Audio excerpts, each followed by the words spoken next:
La nieve lo cubría todo. Cada pico de los Pirineos que rodeaban el Palacio de Picos Nevados era una extensión de blanco puro, cegador bajo el sol de invierno. Pero yo no veía nada de eso, no en ese momento. Mis ojos estaban fijos en la imponente figura de Carlos de la Sierra Negra, parado solo frente a las enormes puertas del palacio. A mi lado, Ana, su beta, respiraba con dificultad. Sus nudillos estaban blancos de tanto apretar la empuñadura de su espada, una precaución inútil contra el Alfa José y sus 50 guerreros que avanzaban por el paso. Yo sentía el frío glacial de la montaña calándome hasta los huesos, pero era un frío diferente, uno que venía de mi propio pecho, un miedo que me atenazaba el corazón hasta casi detenerlo. 50 contra 1. Suena una locura, ¿verdad? Pues yo lo vivía en ese instante.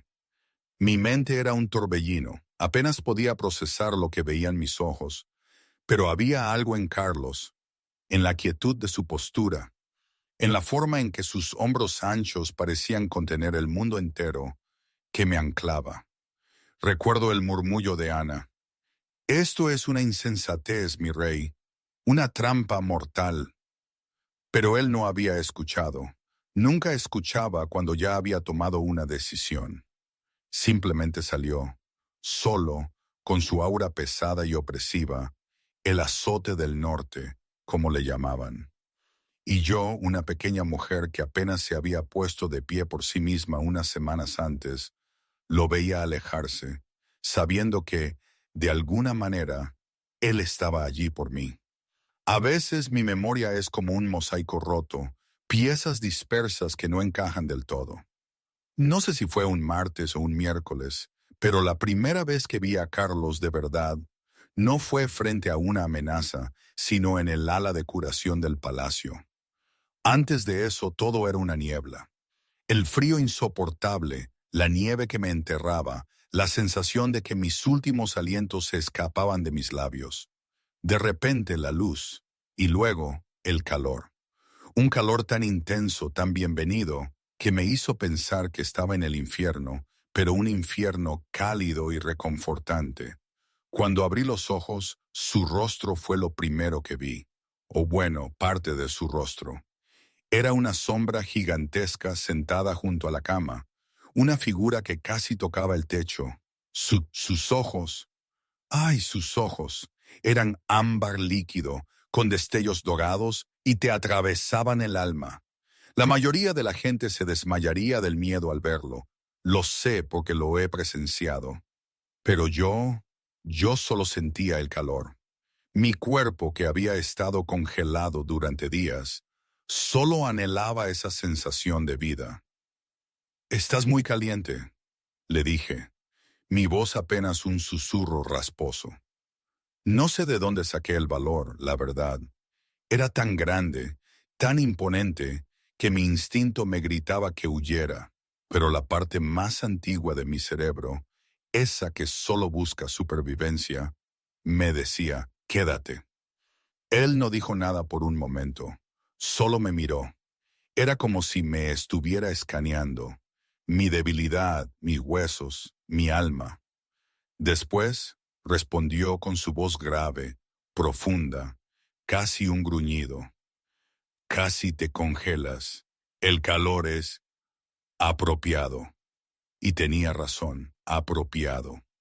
Yo solo había conocido el frío y el miedo durante tanto tiempo. Un calor así era como un regalo de los dioses, o de la luna, o de lo que fuera que todavía creyera. No importaba quién fuera él, no me importaba. Solo me importaba no volver a sentir ese frío. En los días siguientes, el palacio se convirtió en mi prisión dorada, o mi refugio. Depende de cómo lo mires. Carlos me dio una habitación propia, cálida, llena de lujos que nunca había imaginado. Pero mi Wolf, mi parte loba que había sido golpeada y suprimida por años, no encontraba consuelo en la soledad de esas paredes. Todas las noches, la misma rutina. No podía dormir. La calidez era agradable, sí, Pero el silencio era demasiado ruidoso. Me recordaba a otros silencios, a la oscuridad de mi pasado. Así que, sin pensarlo dos veces, sin miedo, creo, me encontraba de pie ante la puerta de su estudio, justo a medianoche. No puedo dormir, le decía, la misma frase cada vez. ¿Puedo sentarme junto a tu fuego? Mi habitación es cálida, pero está demasiado silenciosa.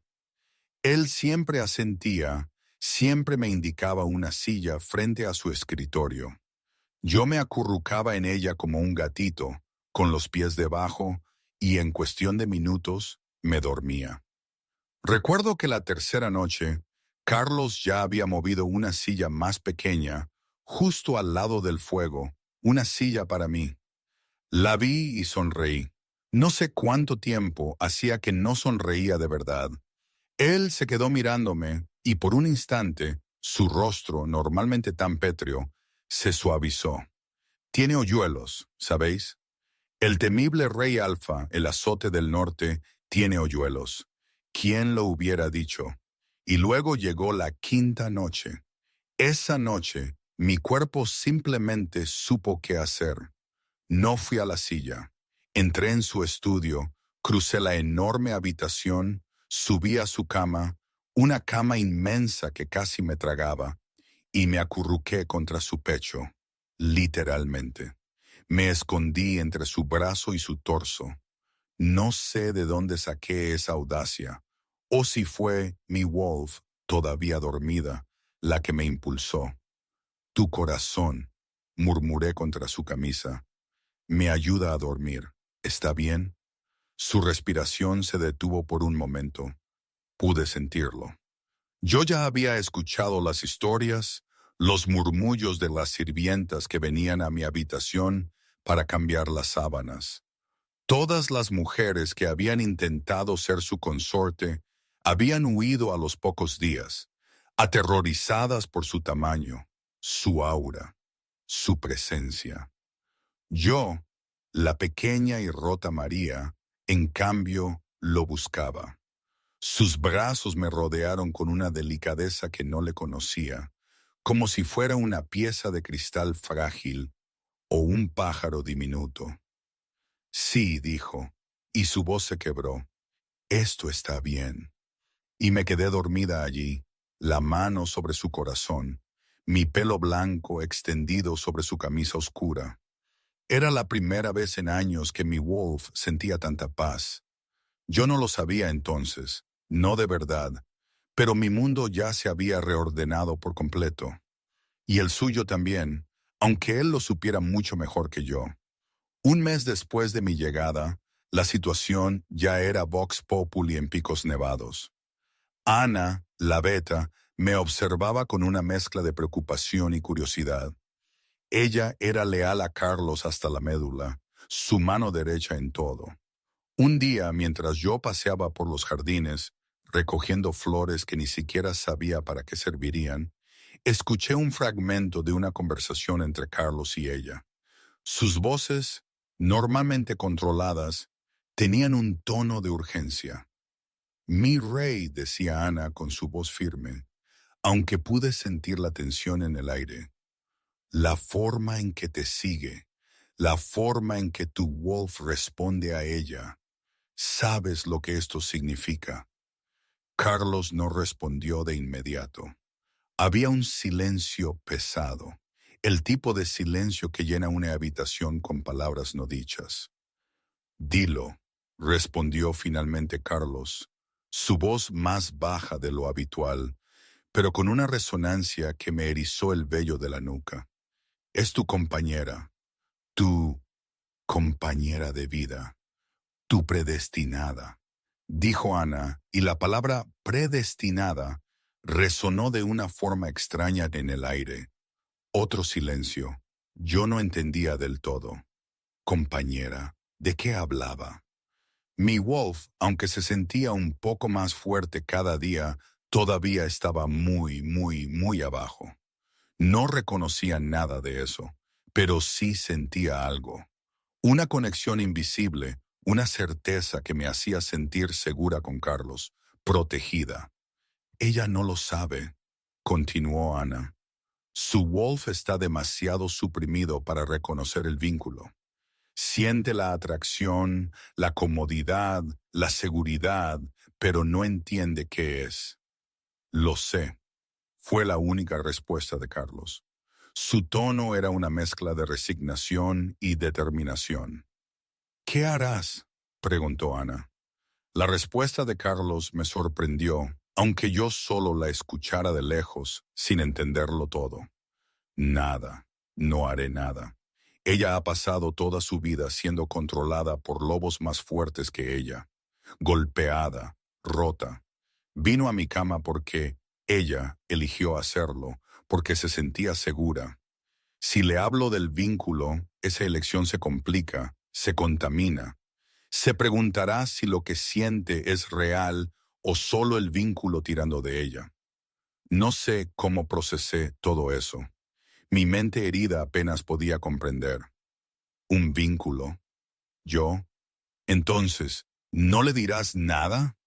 No le diré nada, confirmó Carlos, hasta que sea lo suficientemente fuerte para elegir libremente, hasta que su Wolf se cure, hasta que pueda mirarme y saber, verdaderamente saber, si quiere esto. Ana lo miró fijamente durante lo que pareció una eternidad. ¿La amas? No fue una pregunta. Y Carlos no respondió, no hizo falta. Yo, María, la loba rota, escuchaba sin escuchar, pero mi corazón ya había empezado a entenderlo todo, o casi todo. Aquí tengo que hacer una pausa, detener la historia por un momento, ¿vale? Porque si me pongo a pensar en todo esto con la distancia del tiempo, de verdad que no puedo evitar sentir que es una locura. Una absoluta locura. Quiero decir, soy yo, María. Yo, la misma que estuvo a punto de morir de frío en la nieve. La misma que vivía con el miedo metido en el cuerpo hasta los huesos. Y de repente estoy metida en una historia de un rey alfa, un lobo gigante, el más temido de los Pirineos, que es mi salvador y que encima me espera. Es que es como sacado de una de esas novelas románticas que leía a escondidas cuando era una niña, pero con un toque de peligro constante. Mi padre, que en paz descanse, siempre decía: no te fíes de los cuentos de hadas, María, porque siempre esconden un dragón. Y en cierto modo tenía razón. Este cuento de hadas tenía a Carlos con su inmensidad, su poder y el aura de su Wolf, que era un dragón en sí mismo. Pero, ¿y si a veces los dragones no son tan malos? ¿Y si de vez en cuando uno puede encontrar un refugio incluso en la boca del dragón? Supongo que es una de esas cosas que tienes que vivir para entender. O tal vez ni así. Aún hoy no sé si fue una bendición o una maldición este encuentro. De cualquier forma, la historia continuó. Y yo, María, estaba en el centro de ella. A veces, por las noches, antes de que el cansancio me venciera y me abandonara al calor del regazo de Carlos, me venía a la mente una imagen, la de mi madre trenzando mi pelo blanco. Era un recuerdo tenue, casi borroso, de una época muy, muy anterior a los golpes y el frío. Ella me cantaba una canción de cuna suave, algo sobre una estrella solitaria y una promesa en el viento. Era el único recuerdo amable que conservaba de mi infancia. Una vez le pregunté a mi padre si las estrellas solitarias alguna vez encontraban compañía, y él se rió. Su risa era dura, como piedras chocando. Me dijo que las estrellas nacen solas y mueren solas, que la compañía es un lujo para los débiles. Yo, de niña, me lo creí, y pasé años sintiéndome así, una estrella solitaria destinada a brillar y extinguirse sin que nadie se diera cuenta. Pero ahora, con Carlos, en su palacio, bajo la atenta mirada de su Wolf, La idea de la soledad empezaba a disiparse como la niebla al sol. A veces me preguntaba si mi madre, desde donde estuviera, estaría orgullosa de mí, o si pensaría que había sido una tonta por confiar en un dragón. No lo sabía. No importaba mucho ahora, la verdad. El día que José llegó, con sus 50 lobos a la espalda, el aire de Picos Nevados cambió. Ya no era solo el frío habitual de la montaña. Era una opresión, una tensión que se respiraba en cada rincón. Yo estaba en el gran salón, intentando ayudar a las sirvientas a limpiar, aunque era torpe y débil, cuando escuché la conmoción. Las sirvientas susurraban, pálidas, y sus ojos se clavaban en la ventana. La doctora Elena, la sanadora jefe, me agarró del brazo. Sus dedos temblaban. «No deberías estar aquí, María», me dijo.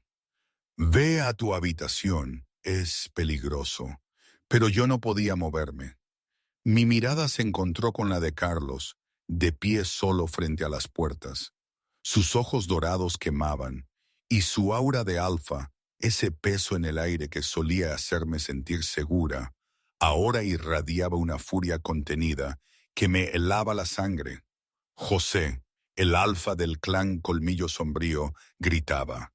Hablaba de propiedades, de marcas, de su omega, y de repente todo encajó. Los golpes, el hambre, las cadenas. Era él, José. Mientras Carlos caminaba hacia José con esa lentitud deliberada, cada paso una amenaza, sentí mi propio Wolf agitarse. No era el mío estaba dormido, pero sentía el eco de su furia, de su instinto protector. Vi a José caer de su caballo, humillado. Vi la bota de Carlos en su pecho. Escuché la calma mortal en la voz de Carlos. «Ella se llama María», dijo Carlos, su voz un susurro que, sin embargo, se propagó por todo el valle. «Es mi compañera, y nunca fue tuya». En ese momento, mis ojos se llenaron de lágrimas. No de miedo, sino de algo que no podía nombrar. Amor, sí, pero también una liberación que me rompía por dentro y me reconstruía a la vez. No, él no me estaba amenazando con el vínculo. Estaba luchando por mí, porque me había elegido, no porque el destino lo obligara. Sé que Ana me contó cómo lo vivió ella. «Fue algo inexplicable, María», me dijo semanas después, mientras tomábamos un té junto al fuego. Yo estaba detrás de Carlos, con el resto de los guardias, temblándole las piernas. No sé si te diste cuenta, pero estábamos todos a punto de desobedecer sus órdenes y correr a su lado. Era una locura. 50 lobos armados hasta los dientes y él allí, solo. Pero cuando Carlos se movió, cuando su aura salió disparada, no como una ráfaga, sino como una ola lenta y constante, fue como si el aire se volviera sólido. Vi a los primeros guerreros de José caer de rodillas, con las caras blancas, sin poder evitarlo. Sus wolves se estaban rindiendo. El poder de Carlos era abrumador. José se quedó en su caballo, blanco como la nieve, pero sus manos temblaban. Sus ojos eran los de un hombre que había visto su propia muerte.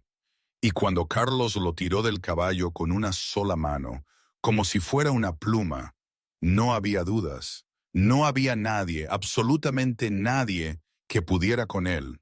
Fue una demostración de poder puro, de ira helada. Te lo juro, María, si no lo hubiera visto con mis propios ojos, no lo habría creído.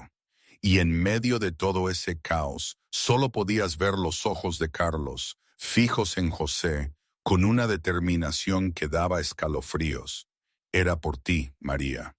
Siempre fue por ti. Cuando Carlos regresó por las puertas del palacio, yo estaba esperándolo en el gran salón. Mi corazón latía tan fuerte que creí que se me saldría del pecho.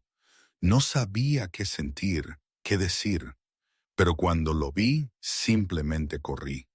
Corrí hacia él con toda la fuerza que mis piernas me permitían.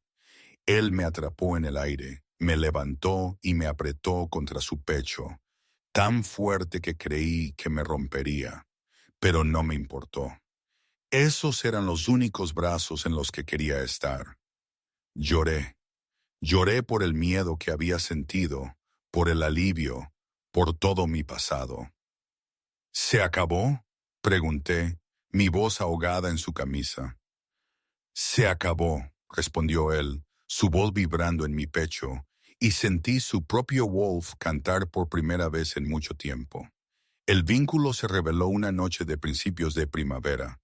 Meses habían pasado desde que llegué a Picos Nevados. Mi Wolf, mi parte loba, se había estado fortaleciendo.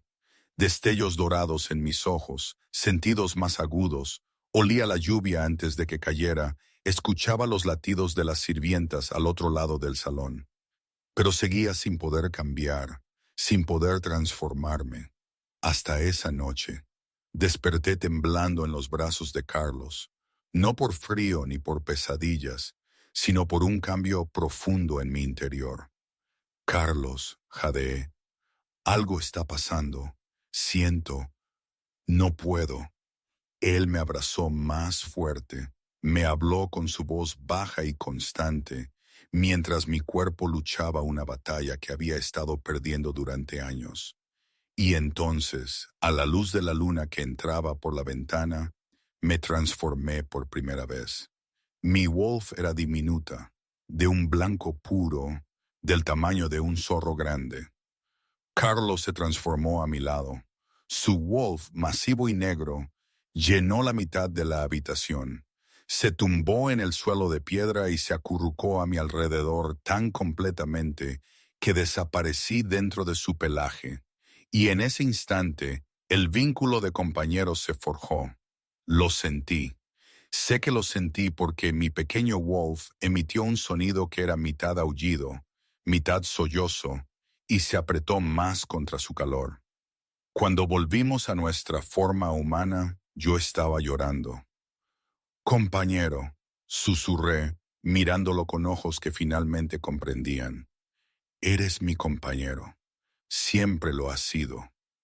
Tú lo sabías desde el principio, desde el momento en que me encontraste en la nieve. ¿Por qué no me lo dijiste? Porque necesitabas elegirme sin que el vínculo decidiera por ti, dijo él, su voz áspera por la emoción.